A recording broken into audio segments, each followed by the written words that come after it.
तर जातीय तेढ निर्माण करण्यासाठी नितेश राणेंनी पत्र लिहिलंय असं शरद कोळी यांनी म्हटलेलं आहे। नितेश राणेंनी जी शपथ घेतली त्या शपथेलाही काळिमा फासल्याचं शरद कोळी यांनी म्हटलंय।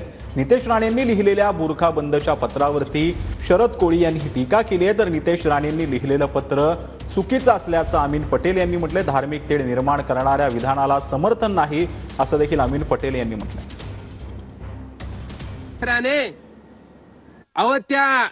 शिक्षण मंत्र्याला तुम्ही ही सांगायला पाहिजे होतं की ज्या शाळेत विद्यार्थी शिकतात त्या ठिकाणी शाळेचं पत्र देखील नीट नाहीत, शाळेवरती पत्र चांगलं नाहीत, शाळा चांगल्या नाहीत, ज्या शाळेत शिक्षण घेतात त्या शाळेमध्ये शिक्षणाचा दर्जा चांगला नाही।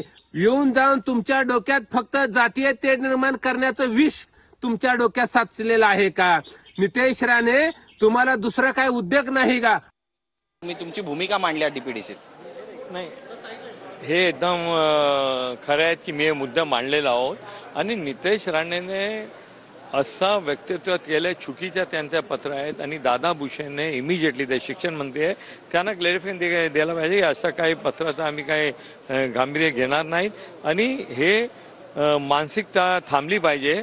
सरकारने आपला मंत्रीवर कंट्रोल ठेवला पाहिजे। असं कसं चालणार? ते 10ची मुली 12ची मुली त्यांच्या परीक्षा आहेत, त्यांच्या फ्युचरचा सवाल आहे, त्यांच्या मेंटली त्यांना टॉर्चर करायच्या, मेंटली त्यांना परेशान करायचं, हे चुकीचे आहे। बातचीत केल्याबद्दल कॅमेरापासून सिद्धेश नाईकसह गिरीश गायकवाड, TV9 मराठी, मुंबई।